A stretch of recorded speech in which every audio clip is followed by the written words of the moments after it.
Hello and welcome into Big Ten Today. I am Michelle Steele, and I gotta say, I love camp season, and our road crews are hitting the road big time over in Eugene, where the only acceptable outcome seems to be a national title. Then we'll head over to Happy Valley and check in with Matt Campbell as he runs his very first camp in the Big Ten. But first, let's go back to Eugene and head over to our big story, the most wins in college football over the last 4 seasons. Take a look at the lay of the land.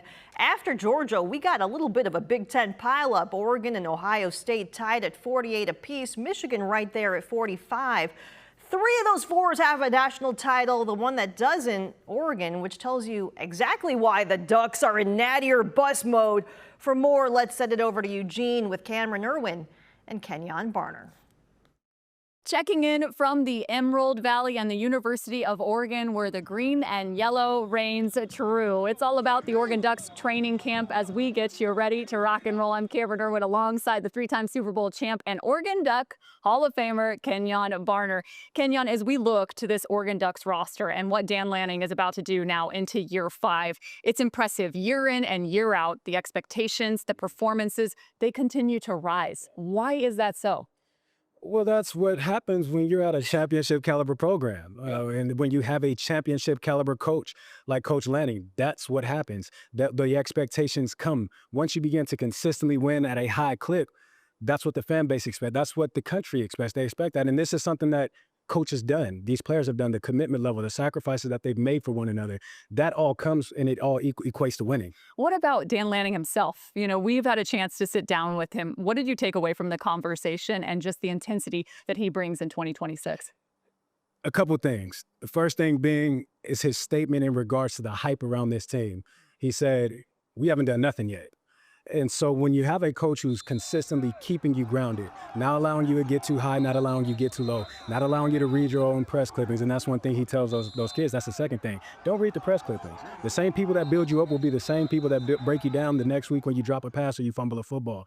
And so his ability to continually manipulate the mind of these young men, and not manipulate in a negative way, but get them in a mind state where they're ready to go run through a brick wall for them. There's not a scenario or a situation that this team hasn't gone through that Coach Lanning doesn't put them through. And so when you have a man like that, the sky's the limit for this program, and they consistently climb, and they're on their way to hopefully reaching something great. One of the best motivators in the game. You think about from 2 years ago was the quarterfinal, then onto the semifinal last season. A big reason why the production that we've seen out of the tight end. It seems like this has become tight end university here at the University of Oregon, from Terrence Ferguson to Kenyon Sadiq. I mean, you name it. Now it's Jamari Johnson. So in terms of what he brings to the table, what type of threat is he?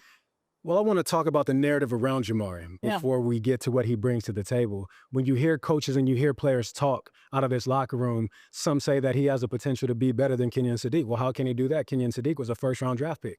Well, these are the areas in where they say he potentially may be better. Some say he may be a better route runner. A lot of people say that he is potentially a better pass catcher than what Kenyon Sadiq. They say he may be a pure and that's saying a lot. And so when that's being said about you, now you got to look at the proof in the pudding. When you watch this guy last year and the things that he was able to accomplish, Jamari Johnson, that is, his catch radius, again, if you put the ball near him, he brings it in. He gets open, he runs route, he separates at the top of routes. And sometimes he runs routes like a 5'9" guy. And what I mean by that is his gait. He can break down and get in and out of breaks. And so when you have a guy, one thing about Oregon is that I would call these tight ends hybrids. They're not necessarily true thoroughbred tight ends. They're not the big 6'7", 6'8" guys and stocky that are known for blocking. These are guys that you can put at the X position. These are guys that you can put at the Z position and have them go out and run routes like receivers. So Jamari Johnson fits that mold. He fits the fold for that. What about at the running back position? You think about De'Aaron Hill and Jordan Davison as well, moving from true freshmen now into their sophomore campaign. When you think back to your time here at Oregon, what was the biggest jump that took place from year 1 to year 2? The mental, by far. Year 1, I played off of sheer talent.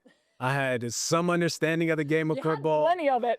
It seemed like it, but in all reality, I didn't. You know, I had a great coach in Gary Campbell who really nailed everything home. We always focused on the fine details. He spent a lot of time with me in meetings going over pass protection. He spent a lot of time with me getting my eyes correct and knowing what my reads were, whether I was reading the inside linebacker that was stacked or whether I was reading a down lineman.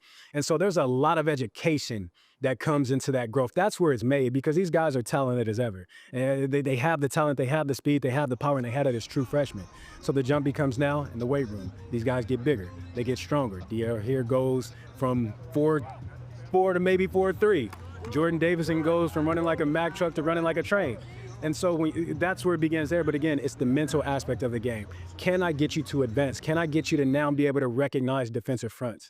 Can now I get you to recognize where your run may hit before you get to the run? If pre-snap reads, okay, the defense may be bossed over to my right.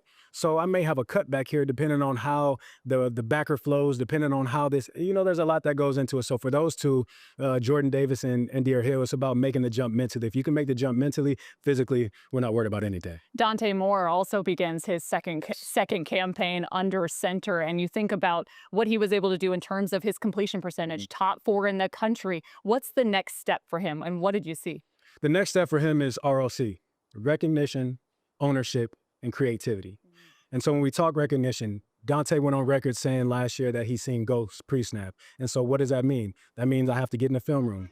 I have to study defenses. I have to be able to see the shades of the safeties. I have to see whether this safety is playing down and is somebody playing over the top of him? Do I have somebody over the slot? What front are they showing? Being able to recognize the tricks that defenses play. Once he's able to do that, now you begin to take that next step, and I'm comfortable in the pocket. I know what I've seen pre-snap, and I know what I could potentially see after. Ownership. Drew Maringer has clearly given Dante Moore more holds on this offense. Dan, going back to Dan in spring ball, Dan saying that Dante went up to the line of scrimmage and made a correction that wasn't necessarily scripted. It was something that he's seen, something that he wanted to change. He went up and did that. That's taking ownership of this offense. It's no longer about Dante Moore executing just the play call. It's about Dante executing the play call and becoming the offensive coordinator on the field. Now, creativity. Dante Moore has to use his legs more. And this, going back to the spring game, we've seen 5 design runs that they had for Dante. Understanding that, listen, I don't have to become a runner I don't have to become Lamar Jackson. I can still remain and be Dante Moore, but understanding that there's 10 or 15 yards that I may be able to get if I use my legs rather than sitting back in the pocket and potentially take a sack. So it's those 3 areas for me where Dante makes the next step in his game. So much expectation and so much talent with this Oregon roster. How do you envision them marrying the two? Listen, I envision it happen like this. The vets bring up the younger guys. The younger guys uphold the older guys to the standard that they set. Whether it's the defensive front who's getting all the hype in the world, all of these guys have to come to work every single day, and you can't let your foot off the gas. So if they could do those 2 things, respect, honor, and hold each other accountable, it'll be a great marriage. All right, that about does it from the University of Oregon. For Kenyon Barner and I'm Cameron Irwin. Be sure to hang out because we've got your complete coverage right here on Big Ten Network from the University of Oregon. Good stuff, guys. Catch our crew later tonight as we go from Eugene to Seattle as part of our continuing coverage of football fall camp action. Jed Fish's Huskies have steadily improved each year of his tenure as he begins his 3rd season with the program. Interviews with the head coach, coordinators, and quarterback Damon Williams tonight at 4 p.m. Pacific, 7 Eastern, only on the Big Ten Network and streaming on Fox 1. Still ahead, the volleyball poll is out, and the Big Ten is just about everywhere. Plus, a new era in Happy Valley. How much can Penn State win in year 1 under Matt Campbell? Big Ten Today might have an answer, and we'll be right back.